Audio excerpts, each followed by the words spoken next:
So join us for a truly inspiring conversation with Dr. Lenora Helm Hammonds, the globally celebrated jazz musician and creative force known as Lenora Zenzalai Helm. As an award-winning composer, vocal jazz musician with 8 acclaimed recordings, captivating conductor, TEDx speaker, two-time Fulbright Senior Music Specialist, and former U.S. Jazz Ambassador, currently serving as the Dean of the Professional Education Division at Berklee College in Boston, Berklee College of Music in Boston. Dr. Helm Hammonds has spent over 4 decades mastering the art of creating a life fully dedicated to her passion. But her mission goes far beyond the stage. In this powerful episode, Dr. Lenora introduces her revolutionary No Plan B program, a direct antidote to the inconsistent income and burnout that haunt many talented artists.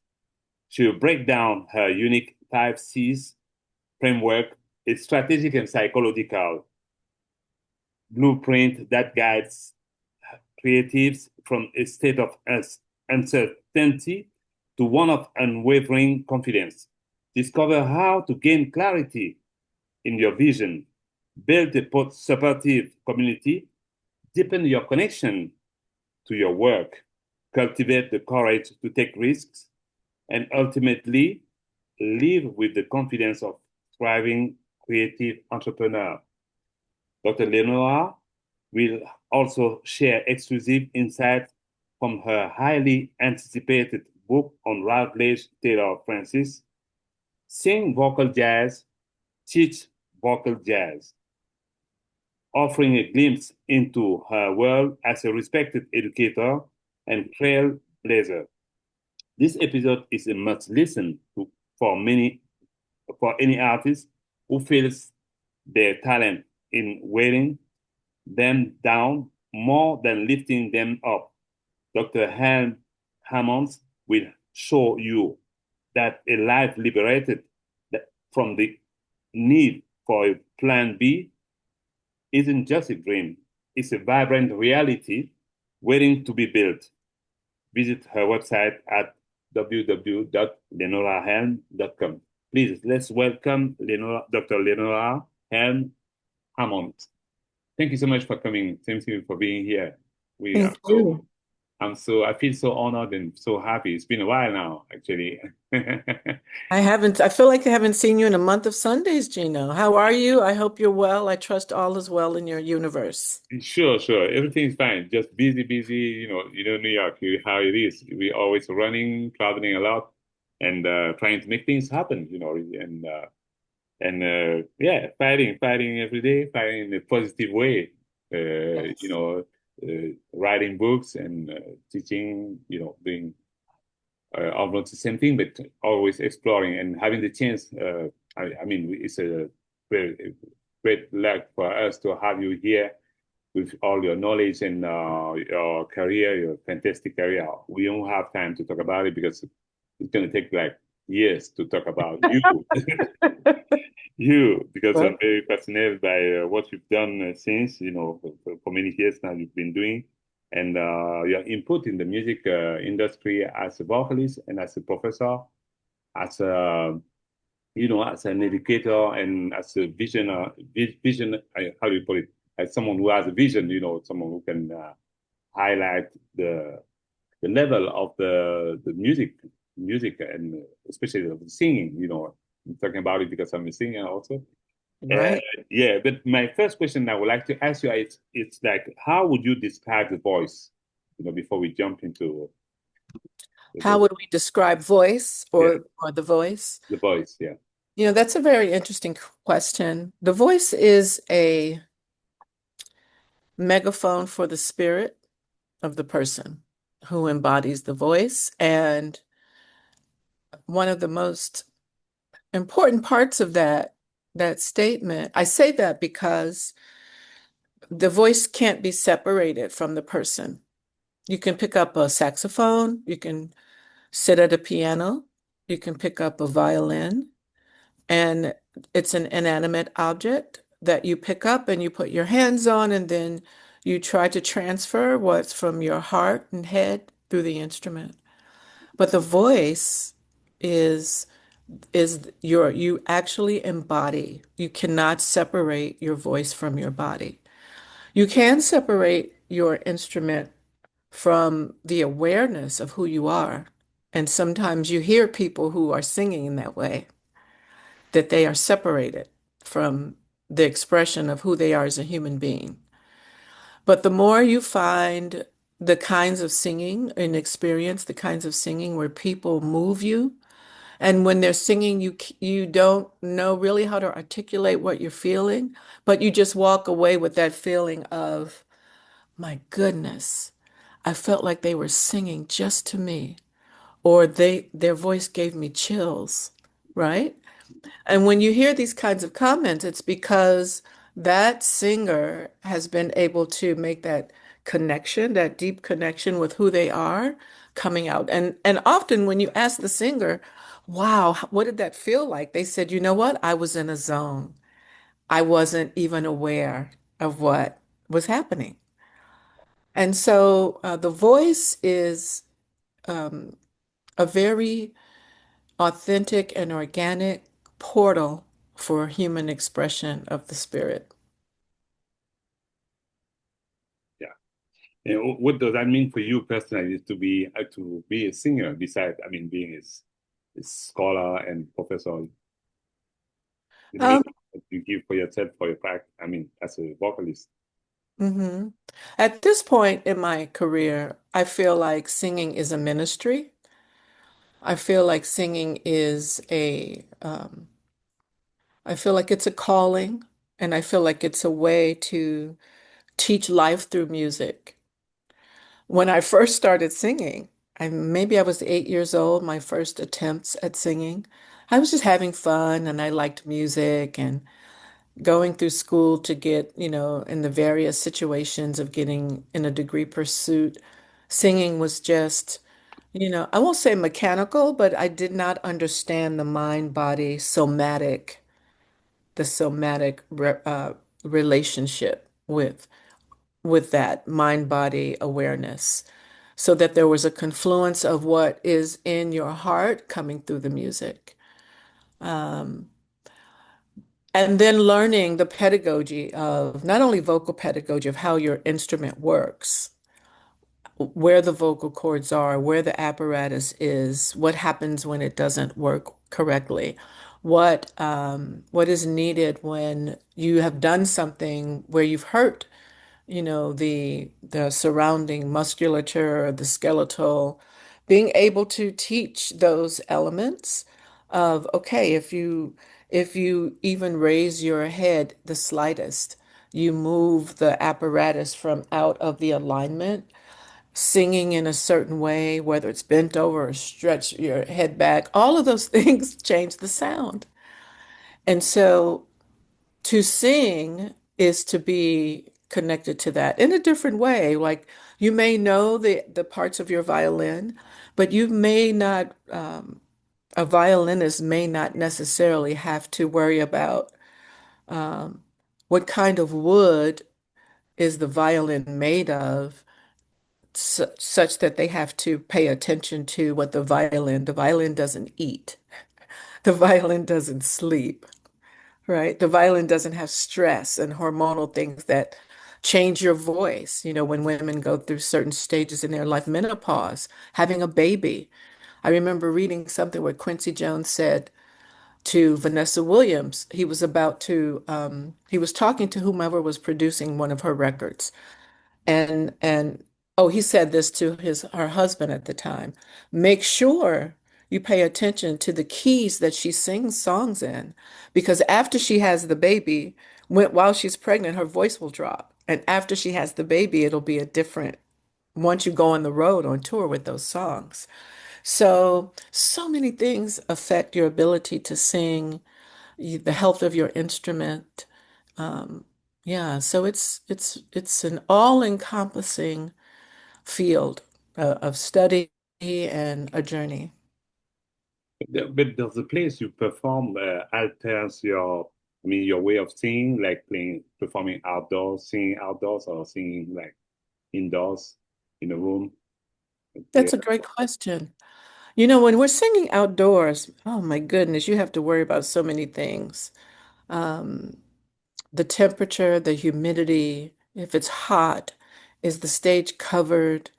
Um, Anything could affect what's happening outdoors, but I love outdoor festivals, for instance. Just the energy and excitement of the nature, of the air, whether it's day or night. Indoors, then those are those parameters, you know, if you get, in any situation, a bad sound engineer is going to really help you or hurt you. Do you have monitors? Do the monitors work? Do you have a staff, a sound crew that's, you know, on the stage for the monitors? Who's front of house? You know, everything. So I don't mind one or the other over the other. I love intimate audiences though. I love a jazz club where people are right there, you yeah, know. Although when they're right there in the front seat, Lord have mercy. Sometimes you you hope that they're not there being chatty Cathys or Kevins, yeah, just talking away where you hear their conversation or et cetera. But then that's some of the beauty of singing jazz is that you may have an intimate audience. yeah. But do you think that, so in that case, do you think the audience can alters also your way of singing because, you know, you, there's more interaction, or there's like, how can I put it, like a smaller audience, if you have a smaller audience, let's put it this way, does it change from having like a huge audience, huge, I mean, outdoors or indoors, like a big theater? Does your way, I mean, of singing, does it change the way of projecting your sound? Hmm. Or is it something like you don't really think about, or personally, I mean, even as a professor, or, you know, Hmm. do you have, I don't know. Excellent question. You know what? I love the intimacy because people are right there, and I feel like I am just singing to one person. Mhm. When you're in a larger audience, maybe they're separated from you by several feet, 20 feet or more. If it's depending, you know, if it's 1,000 people. I remember singing in Madagascar, there were 1,000 people in a very long hall. And so you know, that was a its own kind of a situation. And then being at Dizzy's Club, Jazz at Lincoln Center, where it's kind of a audience in the round and people are right there and you can hear and feel them, or singing at Smalls, you know, in New York City where people are like right up under your nose. Uh, yeah, you do change how you present your material because what's required on a large stage with a large audience is a certain amount of projection of the energy, right? So in order to have everyone in the auditorium feel your energy, sometimes you can see them. Sometimes the lights are so bright in your face, you don't really see the faces of the people. And you have to generate a certain amount of energy to be able to maintain connection to the audience. And so there is a certain two-ness of your performance that you have to stay connected to. But if it's a smaller audience, you then have to hear the clinking glasses of the bartender, Yeah, or you hear or see the waitress spilling food on people, or people are ordering, you know. And so it's the propensity to have a distraction is larger from everything that's happening in a smaller space. So you don't worry so much about generating the energy out, but you worry about keeping your own energy in a certain composure so that you can be integral to the music and keep people engaged. The minute you get distracted because you see someone come in and have a seat, or you hear someone, the blender at the bar, you know, that requires another presence, right? So that's what I was speaking about earlier. Your mind-body connection is important. And I've been a lifelong meditator, um, and that has really helped me be able to stay mindful in the midst of a performance. Yeah. If you allow me to ask you, what are your influences in music as a vocalist or vocalist musician? Uh, your main influences? Wow, that's hard. When I was in college, my main influence, I listened to so much Sarah Vaughan that my roommate threatened to throw out all of my Sarah Vaughan records because she said, if you play another Sarah Vaughan record, I just thought Sarah Vaughan was like the penultimate musician, right? But I listened to all the greats, of course. Carmen McRae, I really love Carmen McRae for her ability, her storytelling, and her diction was impeccable. I loved Abby Lincoln for her organic nature of her lyrics, her storytelling. She was a consummate storyteller too, but she had a kind of irreverence on stage. Mhm. I love Nancy Wilson for the blues and sass. Of course, Ella Fitzgerald, because, how else are you going to learn the scaffolding and structure of putting together a great jazz performance? And of course Sarah Vaughan. But then there came a point, and John Hendricks, Joe Williams for the blues, John Hendricks for his clever, ness in bebop, Sheila Jordan, Carly Simon, Joni Mitchell. But there came a point when I stopped listening to singers and started listening to instrumentalists.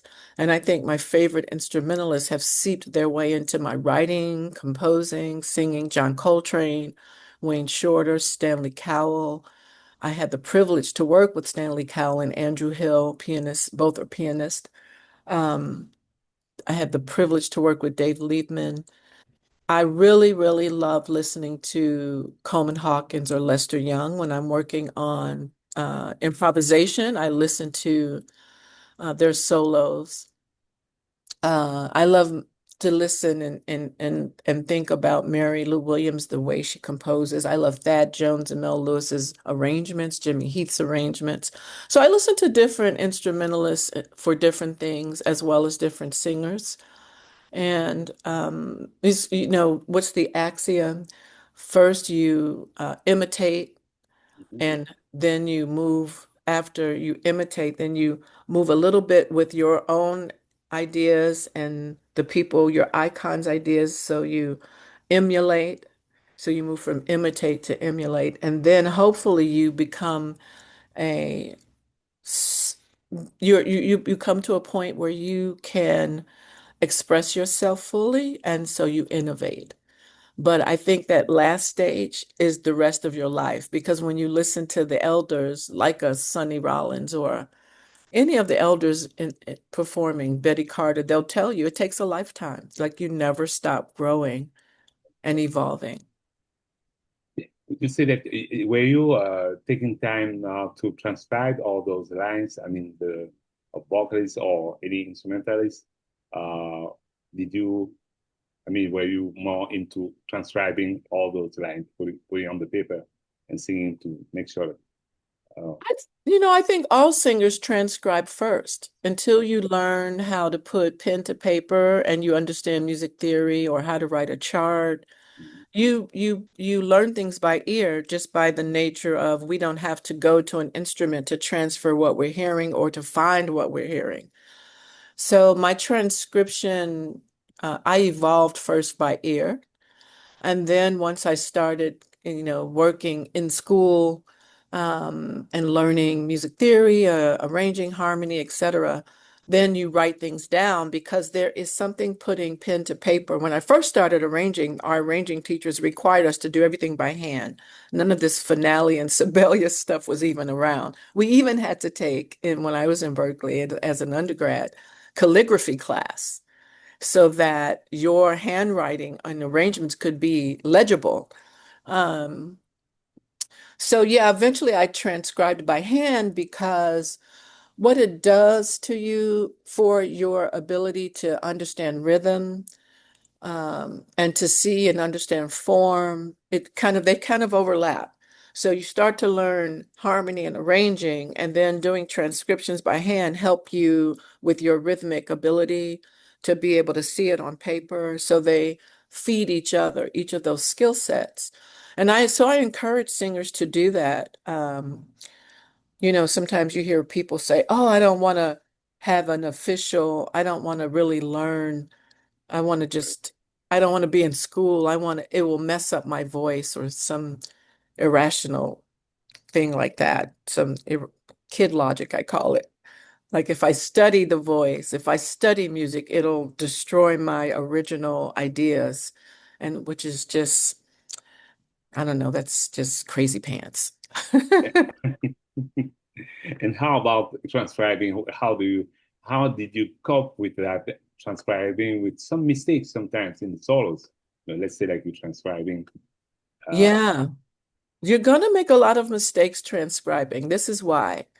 The half steps that make up certain characteristics, chord characteristics in jazz, for instance, that half step, the chromatic scale is something you really need to practice because our ear, it's the smallest interval in Western music, and it's very hard to distinguish a half step if you don't train your ear to hear it. And then the half steps are the difference in a major and a minor chord, a dominant chord, a lot of the tensions that are on the chord qualities, you're going to miss notes. It's okay. You just, once you put it to paper and you go to the piano and then you try to play what you wrote down, you could say, "Oh," and then you listen to the record, you go, "Oh, that's not correct."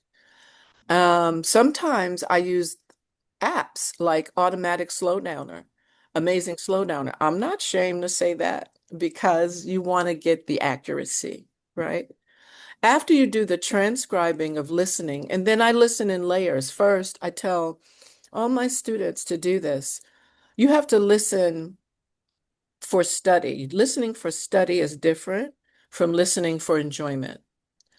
Why am I saying that? Because you have to listen to each instrument. So you listen to the song, you enjoy the song, great. Now you're changing lanes and you're going to listen for study. So you're going to play the song and try to just listen all the way through to the bass. Put on headphones. What is the bass doing? See if you can pick out the bass notes because the frequency at which an acoustic bass plays is really hard for us to pick up because we sing in treble clef, or if you're a male, you sing in bass clef, right? So it's hard to hear the bass at first. And Billie Holiday used to say, if you want to stay in tune, you listen to the bass. Ella Fitzgerald liked to listen to the drummer. She said the drummer was the band leader.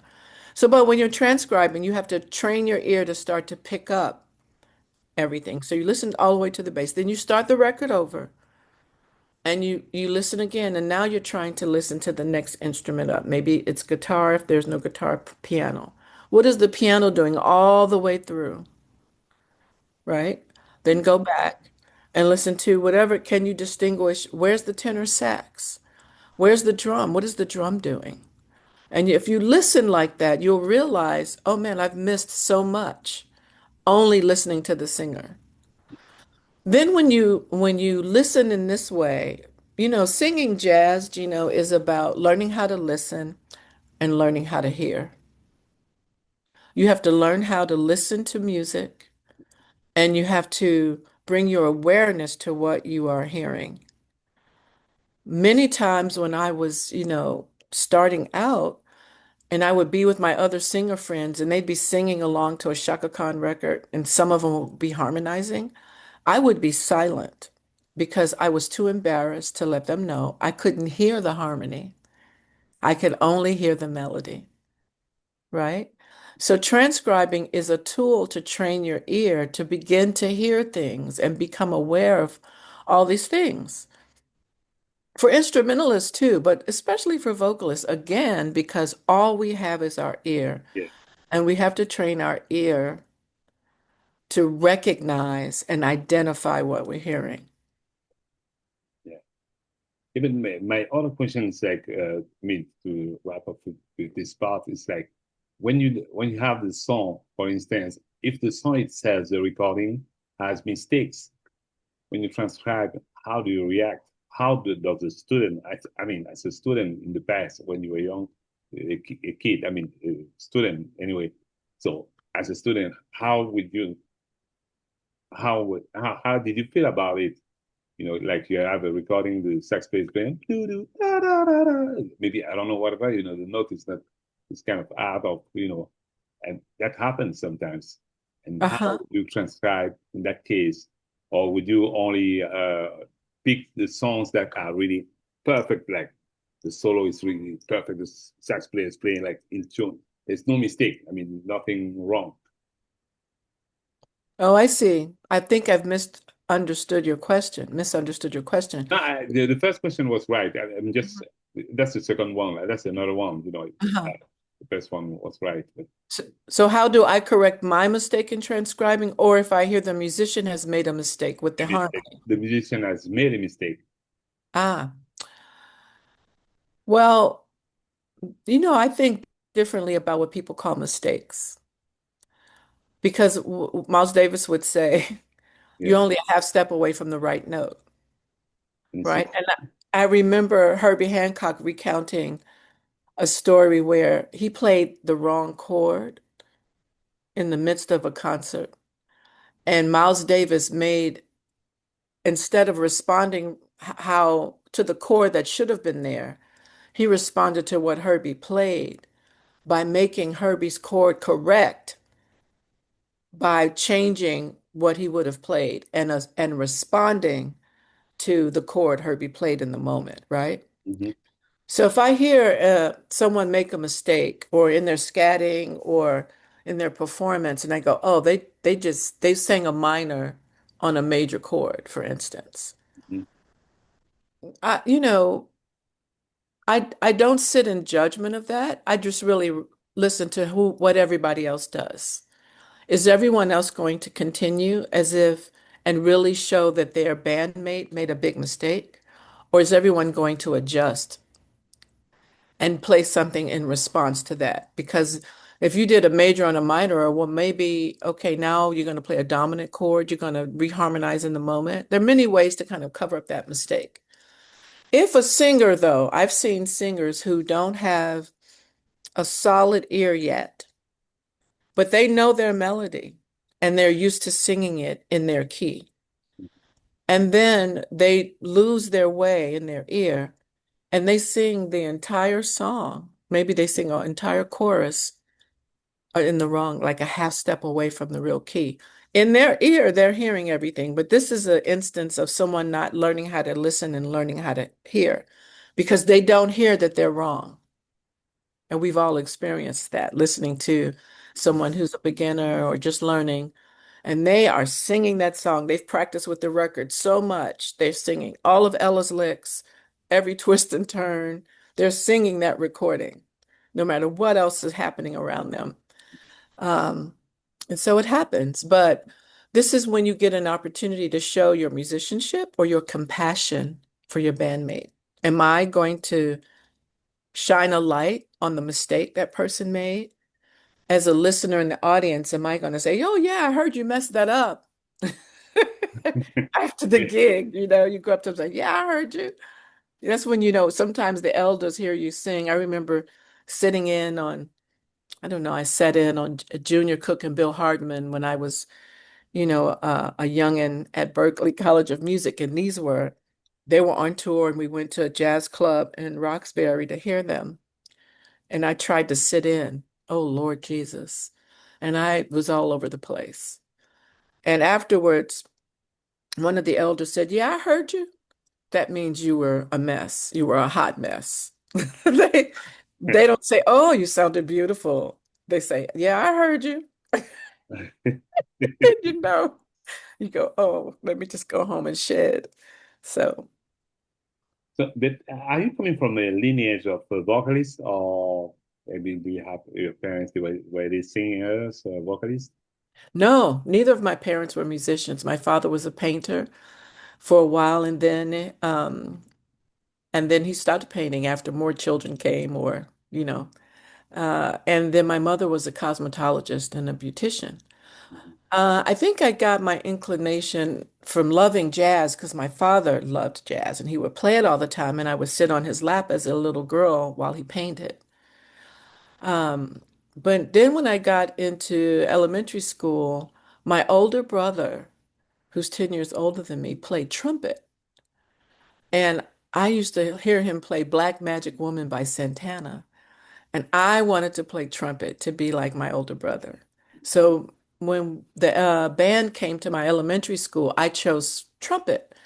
And they said, well, no, I wanted to play French horn because my second grade teacher had taken us to see the Nutcracker. And then I saw orchestra instruments and I saw French horn. That looks really cool. It's all curled around. It's like a donut or a cinnamon roll. I want the instrument that looks like the cinnamon roll.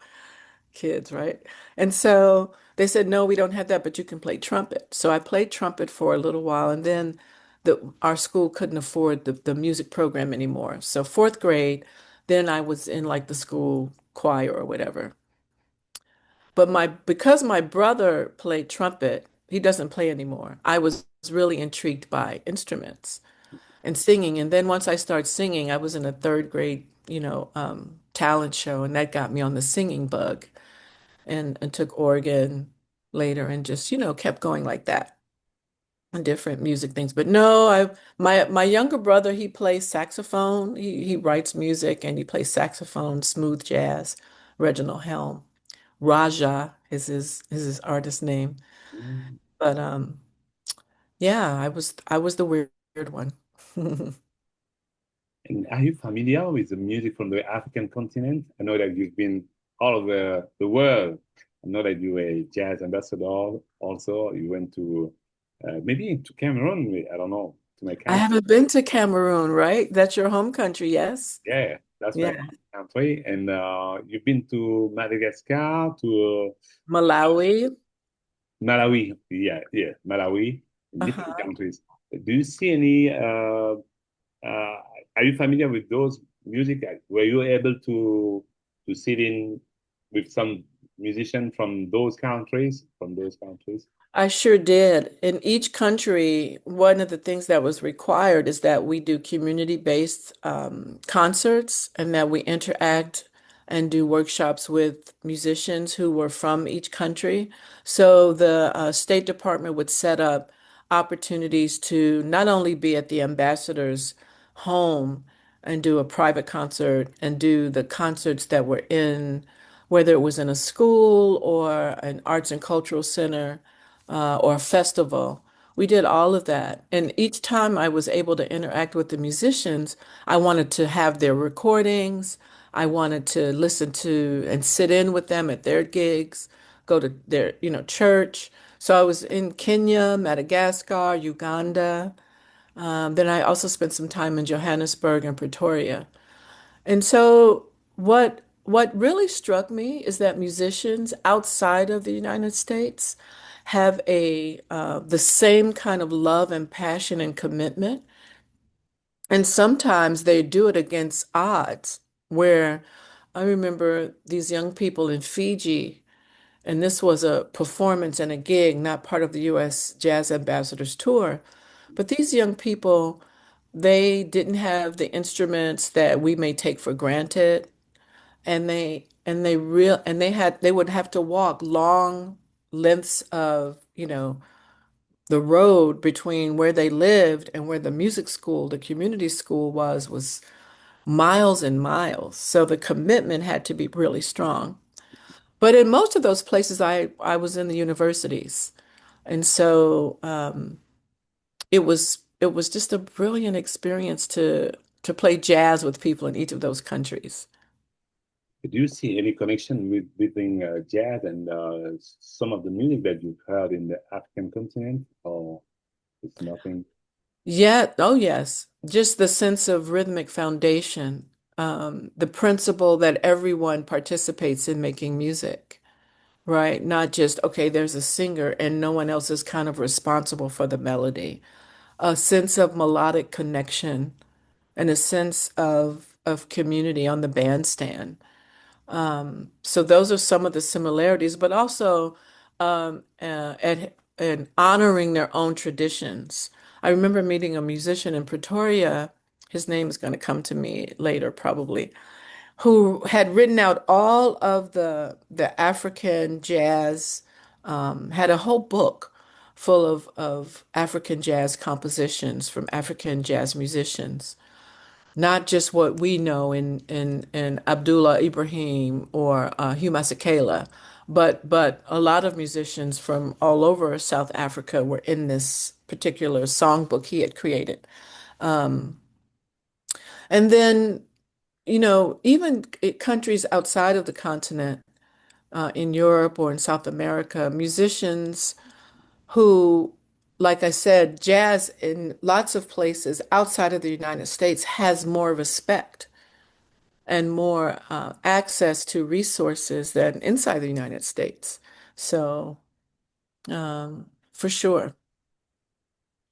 How about the language? I mean, how important is the language for you in your singing or in any context? I mean, do you think the language, the idiom, I mean, is really important? How important is it for you, the language? I remember that you mentioned like Carmen McRae for the articulation was very important for you. Like Hmm. someone like me with my accent when I sing in English. It's interesting because I've heard people who may have an accent whose home country is not in home language, Mhm. native language is not English, but then sing with no accent. It boggles my mind. It's kind Yeah. of really fascinating. But it also depends on how they learned English. Like some people say, they say, "Oh, I watched American TV a lot." Uh, But and there's an interesting departure about the definition of articulation when mhm. we come to jazz, because for singers, articulation is usually assumed it means diction. Nixon, yeah. But in jazz, articulation is the emphasis on the note so that the swing is there, right? Hmm. So, for instance, if you're going to scat and go blah blah da ba da ba da ba da ba do da, right? And you don't have any articulation like ba do la do le ba ba do la de ba do la do la le ba, right? If you don't have the right emphasis on syllables Hmm. and you don't have the articulation that's mimicking instrumentalist, right? Hmm. And then you're just doing kind of a yabba dabba do thing like Fred Flintstone, which is an American cartoon. Yeah. You don't have the right approach in what you're doing. And a lot of times when singers are doing transcriptions, that's what they miss. They may get all the notes, but the difference with articulation is when you hear Ella Fitzgerald go, if you don't do that, you're not going to get the right emphasis Hmm. on the line. You can't go ba da ba da da da ba da ba da da da, right? You really have to because she might have lied the notes together. She may say we are right? You need the aspects of the African diasporic traditions married with the actual physical notes from the transcription, married with the articulation. If you separate them out, then you hear it sounds a hot mess. So, So what do you think about what for you before we jump into, I mean, we start talking about the book that you just published. Uh, I mean, does it is there any significance of being an African American female vocalist, and what's the significance for you? Is it like a cathartic? I don't know how to put it, or whatever. I mean, I don't want to speak on your name. And significance. That's an interesting question because we're now in a time where jazz is very hospitable and sung all over the world. It was born in America, but it's sung all over the world. Lots of people from all walks of life sing jazz, perform jazz. But you also, at the same time, have people who try to divorce that truism. The historiography of the origins of jazz have been so bastardized that a lot of times people are not able to realize that they have tried to do this kind of separatist Mhm. approach to it. I feel an immense amount of pride and joy that I am a jazz musician. And I embrace the idea that jazz is an American music. So, as an African American, knowing that the foundations of jazz come from the African diasporic traditions, I'm immensely proud. Whenever I talk about it or teach it, I always go there. If I could be in a room full of people who are Dutch or who are Spanish or who are Asian, I don't mince my words or hide it because that would be being disrespectful to them and to the origins of the music. Now I hear a lot of people when I go to jazz conferences or vocal conferences, I hear a lot of people performing jazz as if it's a repertory music. And what they're doing is they write beautiful arrangements, and the whole concert is full of their arrangements. Mhm. But you could hear that they have not taught their students swing in the blues. They've miseducated or undereducated their students. It's a travesty. Do not pimp the music for your self-esteem. Yeah. Respect where jazz comes from and teach it from those origins. If you don't know those origins, there's plenty of ways to learn it. Nice. Yeah. So do your homework and have some respect. You would never get see people get on a stage and sing Baroque music and just trash it. Well, you do see that sometimes, but you know, trash it from about its origins, disrespect the composers, the European composers, and then with impunity and with pride, with their chest stuck out, like, look what I did. Yeah. That would never happen. It would never happen. But where jazz has come to in a lot of circles is this disconnect or this separation, as if you can decide what you want to do and call it your expression or your improvising. I don't care if it's a Justin Bieber chart, but it has to have blues and it has that swing and the blues in it. I don't care if you do 9 inch nails. Mhm. It has to have swing and the blues. If you're going to call it jazz, if you're going to just mix it up like a potpourri, then that's your business. Don't call it jazz. Call it something else. I also like to call it Black American music, but I don't require or care if someone does or doesn't. For me, this is what I know where it comes from. You can't tell me my name and address, right? That's how I feel about it. Beautiful. I know my next question before we start with the book is like, I mean, I know your stage name is Zenzale, and what African music influences you, if it's the case, what African music? Because I think there's something behind the fact that you use that name at, at a certain period. I remember, if my memory is not too bad. It's not messing up. No, exactly. I had to mute myself because of alarm, a fire truck or something was going by. Get my water. Um, my acting teacher, one of my mentors, wow, probably when I first got to New York, Nathan George gave me that name. And he said, Your your name, you have the energy of a spirit child. Your name is should be Zenzele. I was like, what? Zenzele. At the time, I didn't know Miriam Makiba's middle name was Zenzele. Okay. Hmm. Um, so he told me what the name meant, and I was so intimidated by that. But I said, okay, I'll incorporate it and I'll grow into it. So it means it's a Zulu name that means a child of the spirit, or she does it herself. And so it took me a while to embody what I thought were the qualities of the spiritual um, representation of that name. But now I love it. Yeah. And what kind of do you have any influence from what they call like African? What kind of you have any influence from the African continent? Any music, any artists in the past? Right now, I mean, I know you a jazz vocalist, but sometimes we all gather many colors, musical colors that we, by traveling, by meeting people, talking to different people, we absorb without even thinking about it yet, or maybe willingly. Or sometimes we just I mean, jump on a repertoire and we fall in love with the repertoire. We say that, okay, oh, why not? Oh, okay, Yeah.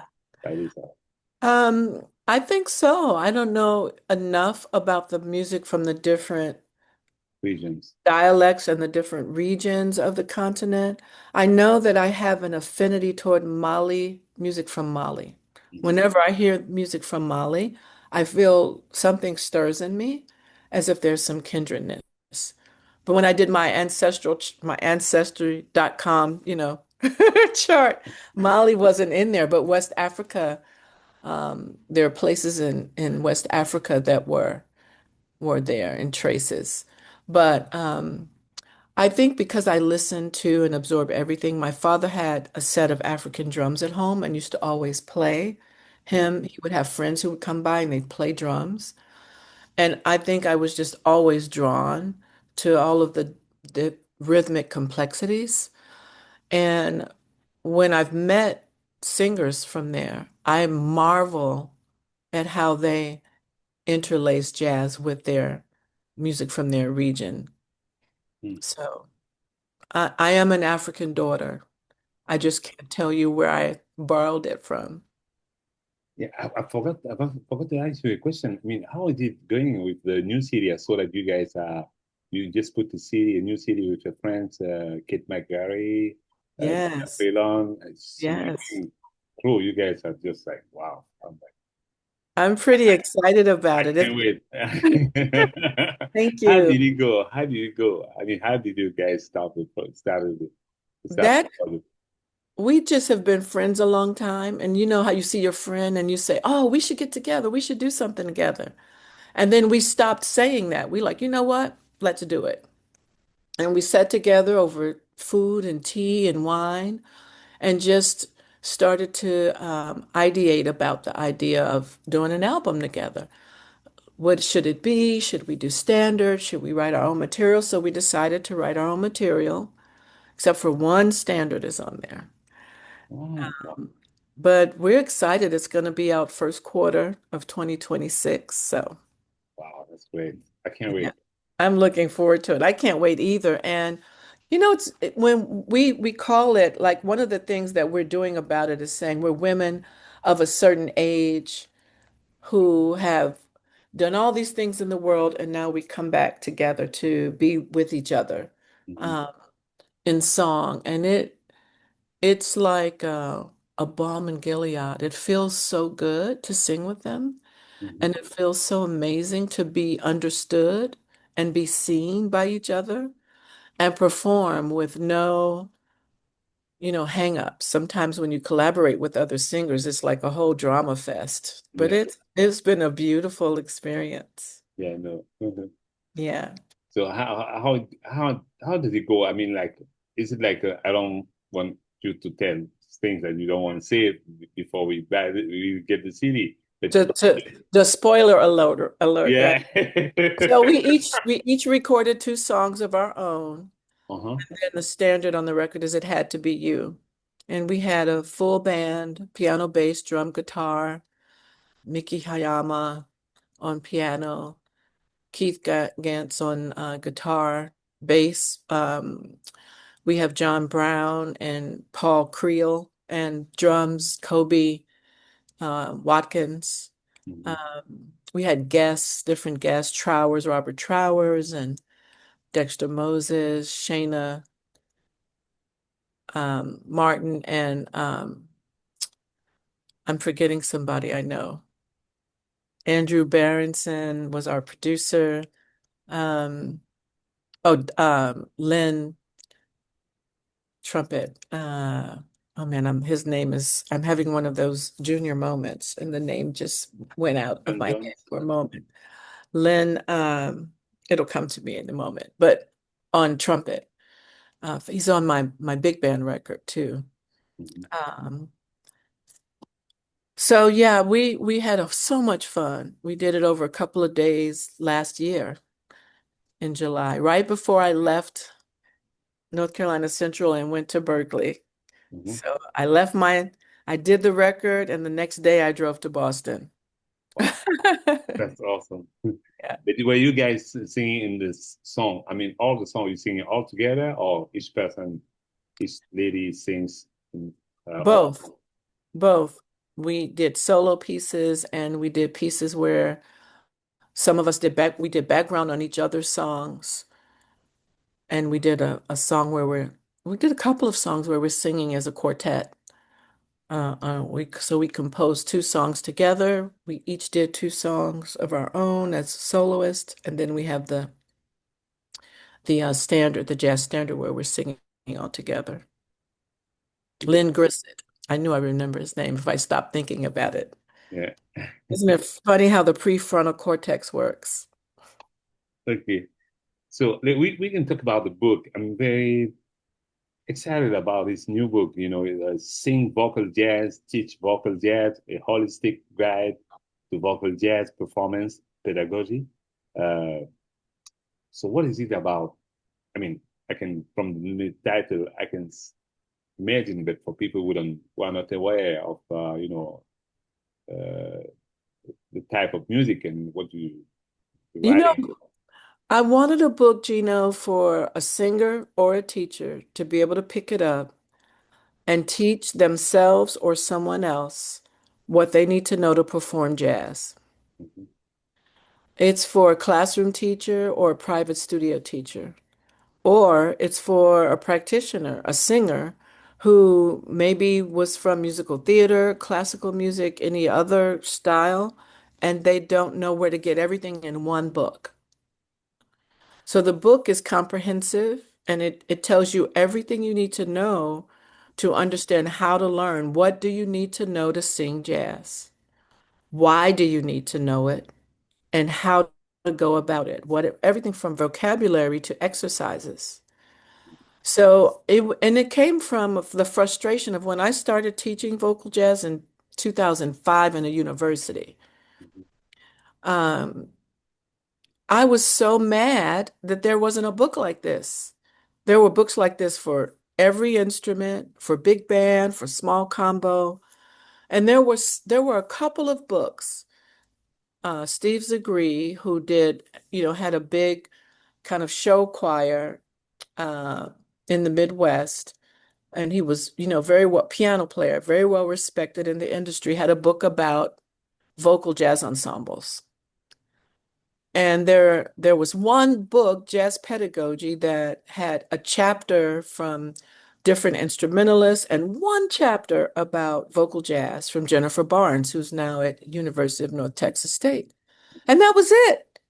I like how can this be? There was a book by another pianist, Michelle Weir, and they all kind of had a part of the story,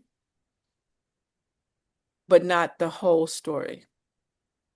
And then there are lots of vocal pedagogy books that spend half the book talking about the cricoid and thyroid muscle and the structure and the anatomy of the voice from a clinical perspective, Exactly.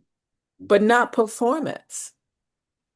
Like they would have some aspects of it, but when you read it, you could tell, and then you go listen to their record and you go, okay, now I understand. They didn't put it in there because that's not what you hear when they're singing. No disrespect to any of my colleagues, but this is the book I wish I had when I started teaching vocal jazz. How many pages? About 150. And there is at the end of the book, there's a resource chapter with 25 jazz singers input. They each like gave a page or 2 pages of their favorite exercises or an opinion about something that's needed. Diane Reeves, Nina Freelon, Carmen Bradford. So I'm really proud of it. I'm very excited about it, and I hope it is as useful to the field as I intend it to be. That's awesome. That's fantastic. Thank you. Really, thank you so much. And I'm not going to hold you. I mean, I'm going to let people. I mean, if people have all the friends here, they have some questions. They're more than welcome. If you don't mind. Oh, Yeah, not at all. And I have a link I'll send you. It's an ebook, so anyone who came on could get the link to the free ebook. And great. it has some of the my concepts and ideas that are in this book, Mhm. um, and a link to the No Plan B program, so it can help. But I'm happy to take any questions. So, yeah. Do you guys have any question? I mean, someone left. Narcis, Kessler. Hello, Yeah, Hi. Doc- Dr. Simpson. yeah. Hi. I only have to say congratulations to for this professor. Very clear, really brilliant in her work. So I do appreciate only that. Thank you so much. That's very kind. I appreciate that. Welcome. Thank you.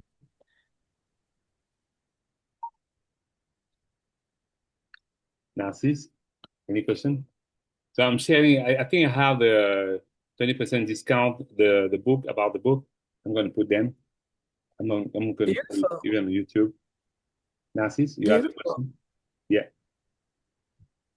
No, I don't have a question. I just want to thank the Professor Lenora for the answer that she gave us, so that we enrich a lot of. I discover many concepts, many things about her and all her production. I don't know if you say it as like this in English. Awesome. Oh, thank you. I appreciate that. Thank you very much, Dr. Sitson. I'm not used to calling you that. Congratulations again. It's been a while now. Can you imagine? Yes, I know. Yeah, the time flies. Anyway, thank you so much, Lenora. And I'm not going to take you too much time. I know how busy you are. I feel very fortunate that we had a chance to catch you at some point and say that, okay, hold her. She's and feed us with your knowledge and your kindness also. And this is amazing and sincerely. And I hope we have you for more time. I mean, for another time. I mean, if you're free, and when the book will be out or the CD, that would be nice to have you here. And we're trying to have a different version of the uh, different languages translated, for people who speak French in Europe or in France or whatever, and maybe I'm sure that they will jump on it and they'll be really keen, you know, they're really passionate by what you're doing, and I love that song that I always put. I forgot the name, Patel, I don't know, song for Patel. I really love that song too. And yeah, hopefully we get to share some notes also. Why not, or write some articles together because I'm working on some books. We talk about it maybe later, when we get to. I would love that. I'm thinking of writing something for the Jazz Research Journal for Jazz Education Network.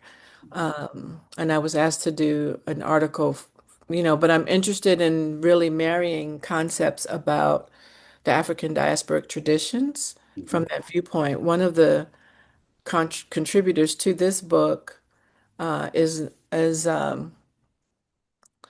uh, Intabi from Pretoria, South Africa, who I had a beautiful time with when I was with her singers there.